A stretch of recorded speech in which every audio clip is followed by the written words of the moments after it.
Continuamos en esta conversación con Aníbal Sánchez, él es consultor electoral con un máster en campañas políticas de la Universidad de Zaragoza en España. Le había dejado planteada una interrogante antes de la pausa, precisamente, ¿es un proceso legítimo o ilegítimo lo que ha dado como resultado que para el próximo 10 de enero esté previsto que el presidente Nicolás Maduro jure para un nuevo periodo presidencial?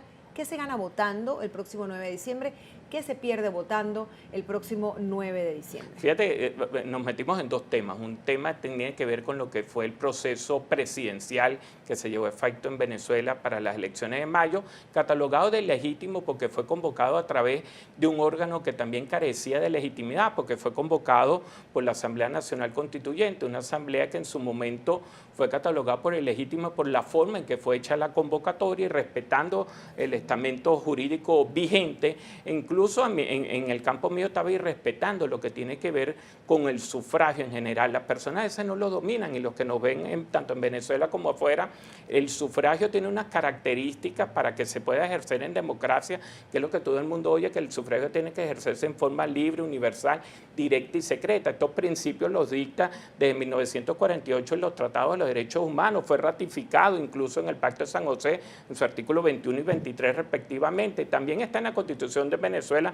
en su artículo 63. La Asamblea Nacional Constituyente, yo incluso activé en esa oportunidad un recurso con otro abogado a nivel de la Fiscalía. Este recurso fue llevado también por otros abogados a nivel de la Corte Interamericana de los Derechos Humanos, y es porque nosotros en esa oportunidad, en la elección de la Asamblea Nacional Constituyente, nosotros criticábamos su carácter de ser libre. En Venezuela el ejercicio de la democracia, cuando se ejerce bajo coacción y bajo coerción, ya no es el aspecto, dejó de ser libre. Perdón, incluso, y disculpe que le interrumpa, ¿y estamos en democracia? Estamos en un régimen que, como muchos lo catalogamos, dista de ser democracia, porque para que un gobierno sea democrático necesariamente no es que se convoquen o que se realicen elecciones. Tienen que haber otros aspectos para que un régimen sea considerado democrático, como es la autonomía de las instituciones, el respeto a los derechos humanos, y en Venezuela todo eso está siendo cuestionado, no solo porque nos lleven a votar 2, 3 veces al año, estaríamos viviendo en un régimen democrático. Entonces esto incide en el carácter legítimo o deslegítimo de este proceso electoral.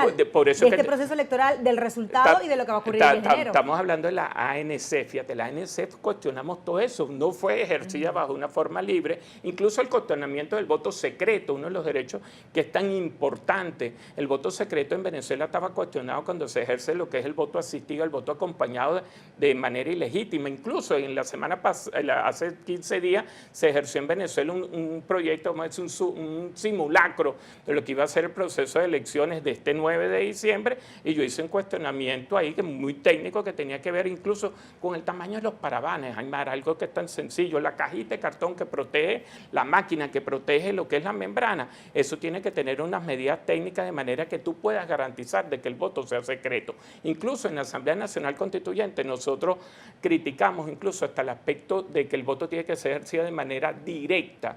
Cuando en la Asamblea Nacional Constituyente, para los que no lo recuerdan, incluso hay unos constituyentistas, lo que tienen que ver con la representación indígena, sobre todo, fueron electos de forma indirecta, porque cuando tú haces una asamblea para nombrar unos delegados, haces una congregación para que nombren otros delegados y eso es lo que votan, el voto dejó de ser directo. Incluso ellos decían y que en defensa de las tradiciones, cuando ejerces el voto a mano alzada, el voto dejó de ser directo. Entonces, todo eso llevó a que la ANC fuera ilegítima y la ANC fue la que convocó al proceso presidencial. Entonces, lo que va a ocurrir pero la el 10 de municipal enero es ilegítimo.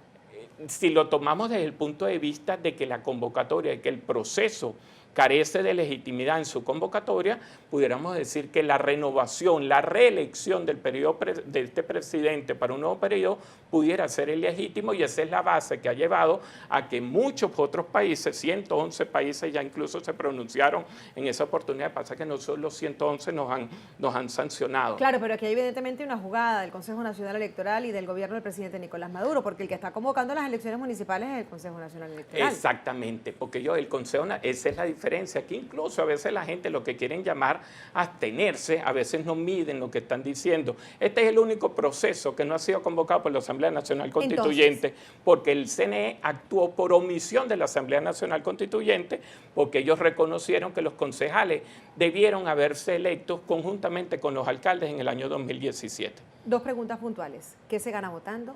¿Qué se pierde votando? Pero no solamente la pregunta tiene un carácter técnico, que es su especialidad, su especialidad, sino que tiene también un carácter social político la pregunta. Claro, indudablemente. ¿Qué se gana votando? Se gana que podemos volver, como te decía al comienzo, tejer de nuevo ese tejido social tan importante. ¿Qué se gana votando?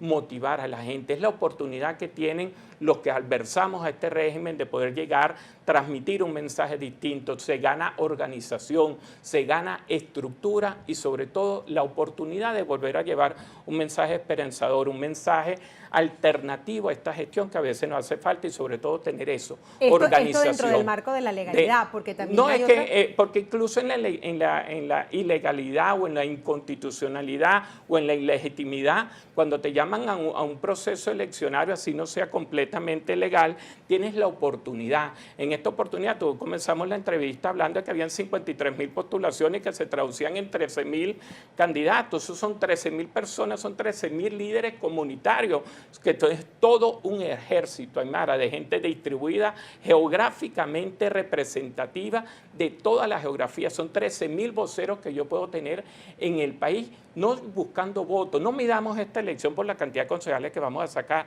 sino veámoslo como la oportunidad de tener esos focos, de llevar un mensaje distinto y de organizar. Y le voy a dejar abierta esta pregunta porque tenemos que ir a la pausa para los últimos minutos de conversación.